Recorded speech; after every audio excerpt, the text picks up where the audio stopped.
नमस्कार मित्रों, मैं अंजलि कुमारी स्वागत करती हूँ आपके अपने चैनल साहित्य शिक्षांजलि में। आज मैं कक्षा 11th का जो है दिगंत भाग 1 उसका पाठ 3 है आँखों देखा गदर। तो इसके सेकेंड पार्ट को बहुत ही आसान भाषा में समझेंगे। तो चलिए गदर आंदोलन के 8वें दिन की तरफ। युद्ध का 8वां दिन था और चारों तरफ घनघोर युद्ध हो रहा था। सभी जगह मनुष्यों की चित्कार की आवाज़ सुनाई दे रही थी, क्योंकि उस दिन अंग्रेजों ने भारी तबाही मचा दी थी। और लेकिन उस मुश्किल के घड़ी में भी रानी जो थी बाई साहब, वो चारों तरफ घूम घूम कर प्रबंध कर रही थी, देख रही थी कि कहाँ क्या ज़रूरत है। रानी सोच रही थी कि हमने पेशवा से जो मदद मांगी थी ना, तो पेशवा अभी तक मदद करने के लिए आगे क्यों नहीं बढ़े हैं। इसी बीच कालपी से तात्या टोपे ने 15,000 फौजों को लेकर के झांसी आए।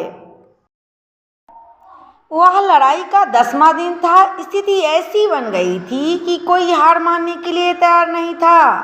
आमने सामने की लड़ाई लड़ी जा रही थी। तात्या टोपे ने योजना बनाकर युद्ध किया, फिर भी दुर्भाग्य था इधर से कि वो तात्या टोपे की जो फौजें थी वो टूटने लगी। अंग्रेजी सेना ने घबरा कर के लोग मैदान छोड़ करके भागने लगे। जब फौज टूटने लगा तो लोग मैदान छोड़ करके भागने लगे और स्वयं तात्या टोपे जो सेना का नेतृत्व कर रहे थे, तो स्वयं तात्या टोपे भी मैदान छोड़ करके निकल गए। तात्या टोपे की अकुशलता के कारण अंग्रेजों का क्या हो गया, विजय हो गया। चारों तरफ अंग्रेजों की जय जयकार होने लगी। यह खबर सुनते ही सभी लोग उदास हो गए। उसके बाद रानी साहिबा सभी सिपाहियों को इकट्ठा करके कहा कि हम जी जान लगा देंगे, लेकिन किसी भी परिस्थिति में, किसी भी स्थिति में हम झांसी को गुलाम नहीं होने देंगे। और युद्ध का 11वां दिन था। अंग्रेजों ने अपनी सारी गरनाली तोपें जो थी किले पर लगा दिया था। महलों में हाहाकार मच गया। महल उस जमाने का बना हुआ था, इसीलिए टूट ना सका। महल पर गोले की बारूद की बरसात हो रही थी, लेकिन उस जमाने का बना हुआ था ना, इसीलिए टूट नहीं रहा था। गोले और बारूद की डर से सभी लोग घबरा करके कोठरी को एक सुरक्षित स्थान समझकर उसमें भरने लगे, क्योंकि वह कोठरी जो था ना 5 मंजिल का था, तो वहाँ गोला नहीं पड़ता, इसीलिए वहाँ लोग छुप गए। गर्मी थी, भीड़ होने के कारण और 64 आदमी एक साथ होने के कारण सभी को सांस छोड़ने में भी कठिनाई हो रही थी। वहाँ पर बहुत भीड़ जमा हो गया था। एक कोठरी में 64 आदमी बंद थे। लेखक भी बहुत घबरा गए थे, लेखक भी उस कोठरी में थे। तो उस दिन बाई साहब के गोलोदाजों ने योजना बनाकर युद्ध किया और अंग्रेजी तोपों को खाली कर दिया। तथा क्या किया, सभी लोग उसके बाद जब खाली कर दिया गया अंग्रेजी तोपों को, तो महल पर गोले पड़ने बंद हो गए। उसके बाद कोठरी से सभी लोग बाहर निकल गए। उसके बाद एक गुप्तचर ने आकर के सूचना दिया कि अंग्रेजों के गोले बारूद क्या हो गए हैं, खत्म हो गए हैं, इसीलिए कल दोपहर तक युद्ध चलेगी। यह खबर तो अच्छी थी झांसी के लिए, लेकिन उसी दिन उसी रात दक्षिणी बाजू की तोप एकाएक बंद हो गई। इस तरह लगातार 11 दिनों तक युद्ध चला। अंग्रेजों के लाखों रुपयों का गोला बारूद जो था खत्म हो चुका था। एक गुप्तचर द्वारा सूचना मिला कि अब युद्ध समाप्त हो जाएगा और झांसी का विजय हो जाएगा, लेकिन ऐसा नहीं हुआ। अगले सुबह हजारों मजदूरों के सिर पर घास का गट्ठर रखवाए अंग्रेजी फौज ऊपर आ गए।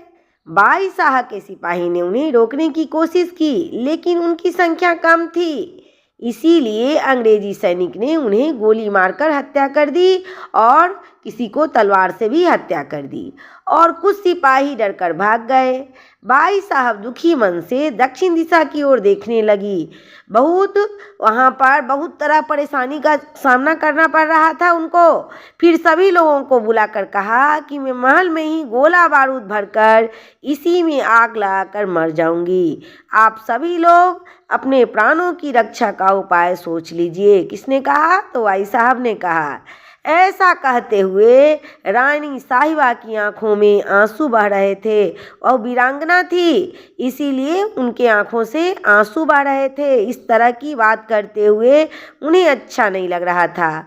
इस बात को सुनकर वृद्ध सरदार जो था, जो पहले भी सलाह दिया था, तो इस तरह की बात सुनकर एक वृद्ध सरदार हिम्मत जुटा करके कहा, किसी को कुछ सूझ नहीं रहा था कि अब क्या किया जाए, अब रानी साहबा से क्या बात किया जाए। तो एक वृद्ध सरदार जी थे, वही हिम्मत जुटाए और रानी साहिबा से कहा कि आत्महत्या करना पाप है, शास्त्रों में ऐसा कहा गया है कि आत्महत्या नहीं करना चाहिए। आप हिम्मत से काम लीजिए, आप रात में तैयारी करके बाहर निकल जाइए और पेशवा से मदद मांगिए। किसने सलाह दी? तो वृद्ध सरदार ने सलाह दी। अगर इस बीच में आपकी मृत्यु भी हो जाती है तो आत्महत्या से तो अच्छा ही न है। सरदार की बातों को सुनने के बाद भाई साहब रात के 12 बजे पूरी तैयारी के साथ वीरतापूर्वक किले से बाहर निकले। मोरोपंत तांबे सभी सगे संबंधी के साथ घोड़े पर सवार होकर किले से बाहर निकले। उनके साथ सगे संबंधी भी थे। खजाने में कुछ पैसा बचा हुआ था, तो रानी साहब के आदेश पर उसको हाथी पर लादा गया। पैसा को निकाल करके हाथी पर लाद लिया गया और छक्के छुड़ाने वाले 1200 अर्थात 1200 विलायती सिपाही जो थे वह रानी के साथ चल रहे थे। भाई साहब पुरुष वेश धारण किए हुए थे और हथियार से लैस थी। उनके घोड़े का रंग सफ़ेद था। वो जिस घोड़े पर बैठी थी ना, उसका रंग सफ़ेद था। उस जमाने में उसकी कीमत लगभग 2500 थी और उस पर बैठकर रानी साहबा अपने दत्तक पुत्र, जो कि 12 वर्ष का था, सोचिए कितना दर्दनाक स्थिति